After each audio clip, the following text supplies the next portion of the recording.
Hello, my name is Sylvia Liska-Durrell. Thank you for joining me today. This advanced tutorial will guide you to create your own button rooster. As always, this tutorial can be a stepping off point for you to add your own personal creative touches to. This button craft tutorial is just one of the offerings being provided through the Unconventional Convention's new creation station.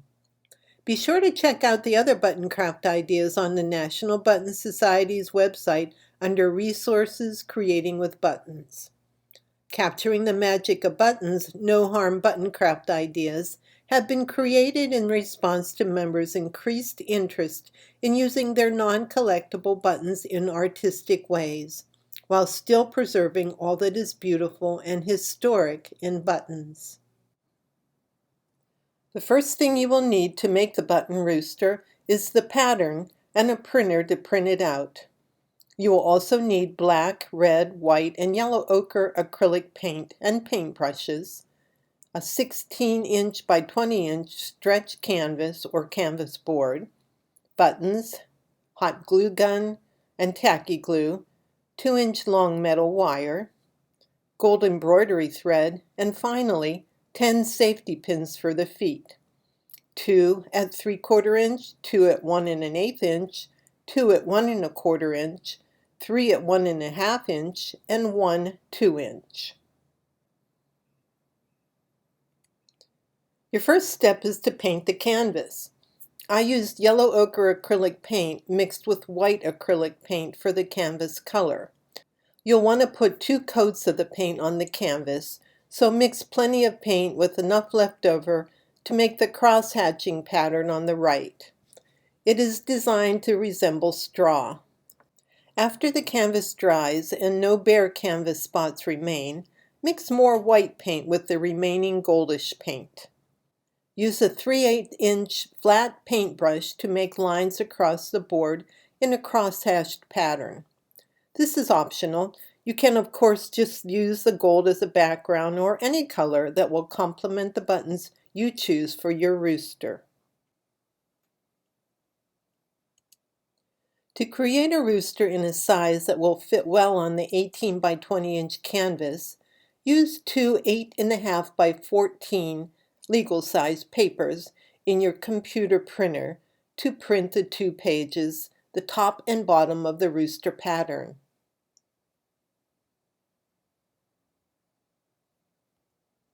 In step 3, trim the bottom edge of the top of the rooster pattern right at the cross mark lines on the pattern. Match those cross lines to the cross lines on the bottom rooster pattern and tape the 2 parts of the body together. Now match the feet to the body and tape. In step 4, trim around the rooster's entire body.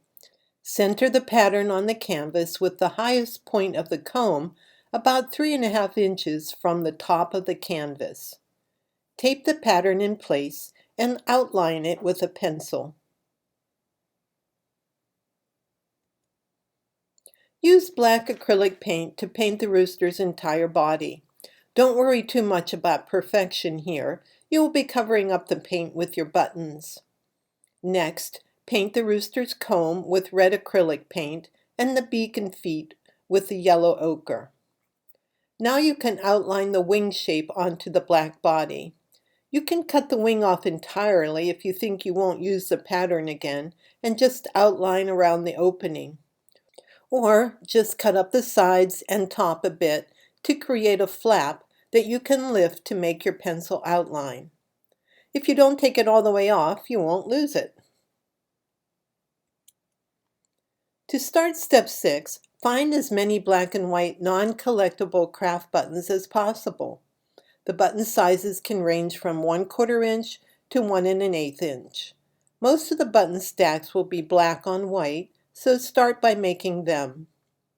Hot glue a slightly smaller black button off-center onto a white button. For the wing area, white on white button stacks can be used, or white on black, whatever you prefer. As you fill in, you will get a sense of what size stack you'll need to create next. Glue your largest black on white stacks on the fattest part of the rooster, the breast area, and then graduate down in button size as you work up and down the body. Tuck the buttons in together as close as possible.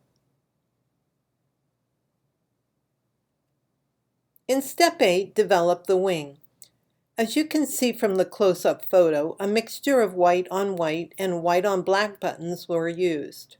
For the wing bottom, a handful of oval-shaped buttons were placed just for a little different look there.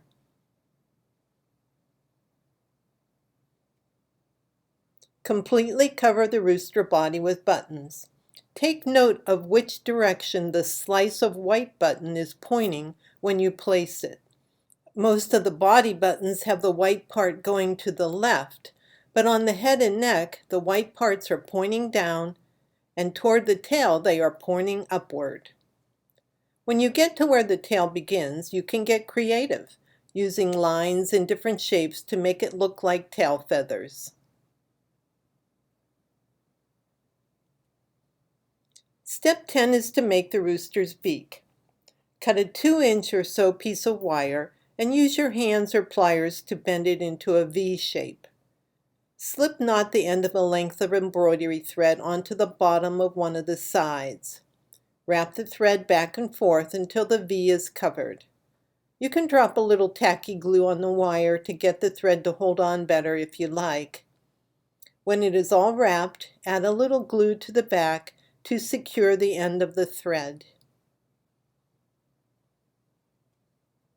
If necessary, trim any wire left uncovered for a neater fit by the rooster's comb and hot glue the beak in place. Use a variety of sizes of red buttons to make the comb. These buttons are randomly stacked on each other. The rooster's eye is made of a stack of 3 buttons, red, yellow, and black.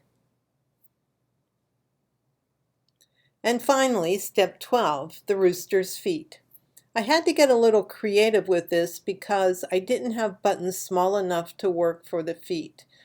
So I came upon the idea of creating them out of safety pins. It turned out to be pretty simple to do. Start by tying an end of the embroidery thread to the bottom of the safety pin, and then just wrap the thread around and around until you reach the head of the pin. Use a little bit of glue to secure the end to the back. Do this with all 10 of your safety pins and then hot glue them to the canvas using the painted feet shapes as a guide. And it's done. Here's a photo of the rooster framed. Also, you'll notice I created a decorative button edging on the canvas just for fun. We hope you enjoyed our Button Rooster workshop through the Unconventional Convention's new creation station. Check the convention schedule for more creation station workshops this week. Feel free to thank us by donating to the National Button Society via the store on our website, nationalbuttonsociety.org. You'll also find more button craft ideas, education, and information on state button societies and local clubs on the site. If you're not a member of the National Button Society, now is the time to join. Also, look for us on YouTube and Facebook. We'd love to see your creations and ideas. Please email them to creative@nationalbuttonsociety.org. Thanks. Bye now.